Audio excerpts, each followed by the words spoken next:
De bestiario, casa tomada.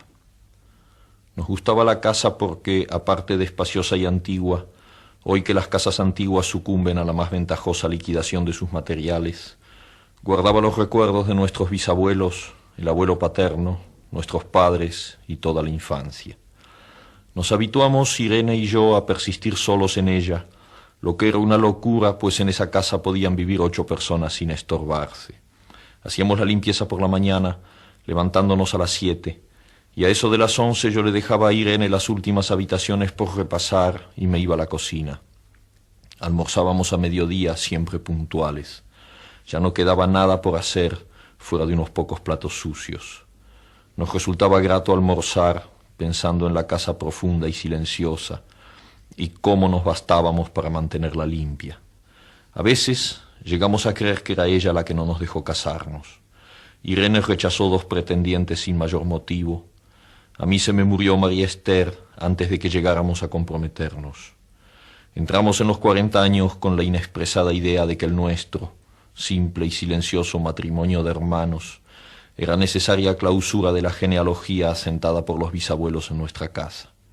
Nos moriríamos allí algún día. Vagos y esquivos primos se quedarían con la casa y la echarían al suelo para enriquecerse con el terreno y los ladrillos. O mejor, nosotros mismos la voltearíamos justicieramente antes de que fuese demasiado tarde. Irene era una chica nacida para no molestar a nadie. Aparte de su actividad matinal, se pasaba el resto del día tejiendo en el sofá de su dormitorio. No sé por qué tejía tanto. Yo creo que las mujeres tejen cuando han encontrado en esa labor el gran pretexto para no hacer nada. Irene no era así. Tejía cosas siempre necesarias, tricotas para el invierno, medias para mí, mañanitas y chalecos para ella. A veces tejía un chaleco y después lo destejía en un momento porque algo no le agradaba. Era gracioso ver en la canastilla el montón de lana encrespada resistiéndose a perder su forma de algunas horas. Los sábados iba yo al centro a comprarle lana. Irene tenía fe en mi gusto, se complacía con los colores y nunca tuve que devolver madejas. Yo aprovechaba esas salidas para dar una vuelta por las librerías y preguntar vanamente si había novedades en literatura francesa. Desde 1939 no llegaba nada valioso a la Argentina. Pero es de la casa que me interesa hablar, de la casa y de Irene, porque yo no tengo importancia. Me pregunto qué hubiera hecho Irene sin el tejido. Uno puede releer un libro, pero cuando un pullover está terminado, no se puede repetirlo sin escándalo. Un día encontré el cajón de abajo de la cómoda de alcanfor lleno de pañoletas blancas, verdes, lila. Estaban con naftalina, apiladas como en una mercería. No tuve valor de preguntarle a Irene qué pensaba hacer con ellas. No necesitábamos ganarnos la vida. Todos los meses llegaba la plata de los campos y el dinero aumentaba. Pero a Irene solamente le entretenía el tejido. Mostraba una destreza maravillosa y a mí se me iban las horas viéndole las manos como erizos plateados, agujas yendo y viniendo y 1 y 2 canastillas en el suelo donde se agitaban constantemente los ovillos. Era hermoso. ¿Cómo no acordarme de la distribución de la casa? El comedor, una sala con gobelinos, la biblioteca y 3 dormitorios grandes que daban en la parte más retirada, la que mira hacia Rodríguez Peña.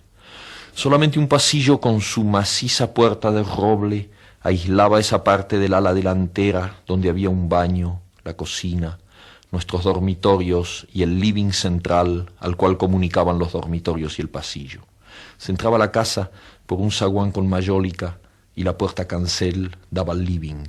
De manera que uno entraba por el zaguán, abría la cancel y pasaba al living. Tenía a los lados las puertas de nuestros dormitorios y al frente el pasillo que conducía a la parte más retirada. Avanzando por el pasillo, se franqueaba la puerta de roble y más allá empezaba el otro lado de la casa, o bien se podía girar a la izquierda justamente antes de la puerta y seguir por un pasillo más estrecho que llevaba a la cocina y el baño. Cuando la puerta estaba abierta, advertía uno que la casa era muy grande. Si no, daba la impresión de un departamento de los que se edifican ahora apenas para moverse. Irene y yo vivíamos siempre en esta parte de la casa. Casi nunca íbamos más allá de la puerta de roble. salvo para hacer la limpieza, pues es increíble cómo se junta tierra en los muebles. Buenos Aires era una ciudad limpia, pero eso lo debe a sus habitantes y no a otra cosa.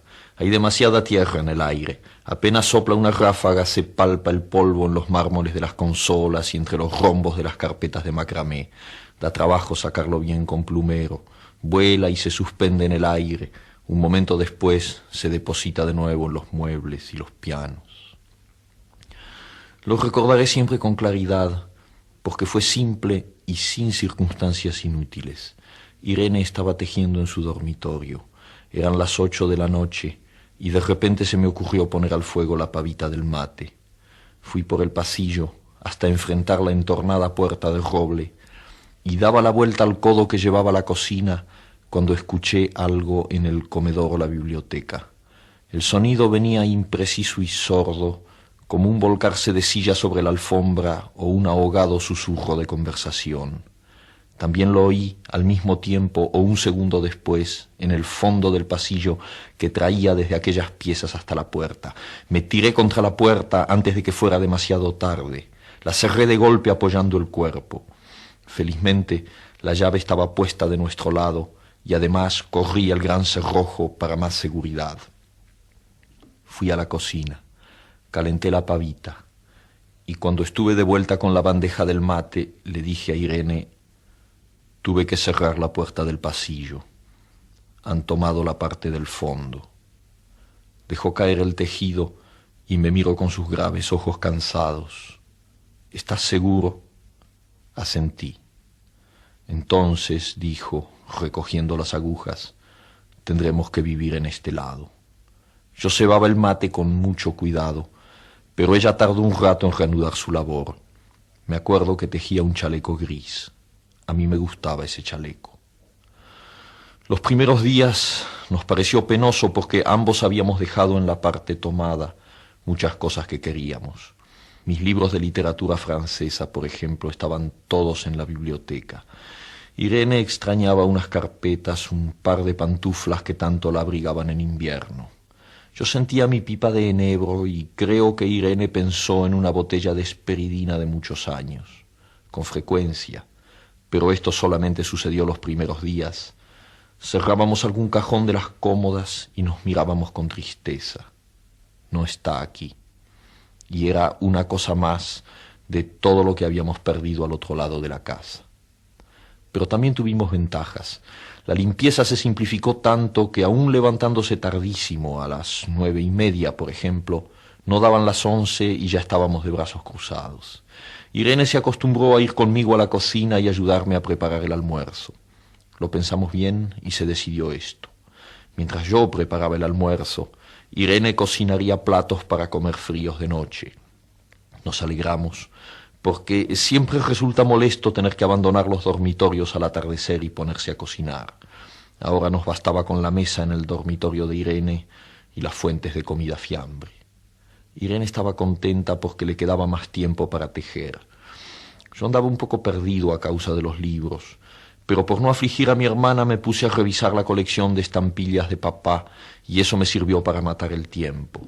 Nos divertíamos mucho, cada uno en sus cosas, casi siempre reunidos en el dormitorio de Irene, que era más cómodo. A veces Irene decía: fíjate este punto que se me ha ocurrido, ¿no da un dibujo de trébol? Un rato después era yo el que le ponía ante los ojos un cuadradito de papel para que viese el mérito de algún sello de Eupen y Malmedy. Estábamos bien y poco a poco empezábamos a no pensar. Se puede vivir sin pensar. Cuando Irene soñaba en alta voz, yo me desvelaba enseguida. Nunca pude habituarme a esa voz de estatua o papagayo, voz que viene de los sueños y no de la garganta. Irene decía que mis sueños consistían en grandes sacudones que a veces hacían caer el cobertor. Nuestros dormitorios tenían el living de por medio, pero de noche se escuchaba cualquier cosa en la casa. Nos oíamos respirar, toser, presentíamos el ademán que conduce a la llave del velador, los mutuos y frecuentes insomnios.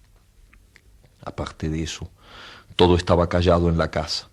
De día eran los rumores domésticos, el roce metálico de las agujas de tejer, un crujido al pasar las hojas del álbum filatélico. La puerta de roble, creo haberlo dicho, era maciza.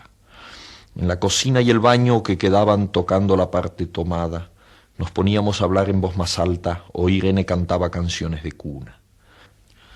En una cocina hay demasiado ruido de loza y vidrios para que otros sonidos irrumpan en ella. Muy pocas veces permitíamos allí el silencio, pero cuando tornábamos a los dormitorios y al living, entonces la casa se ponía callada y a media luz. Hasta pisábamos más despacio para no molestarnos.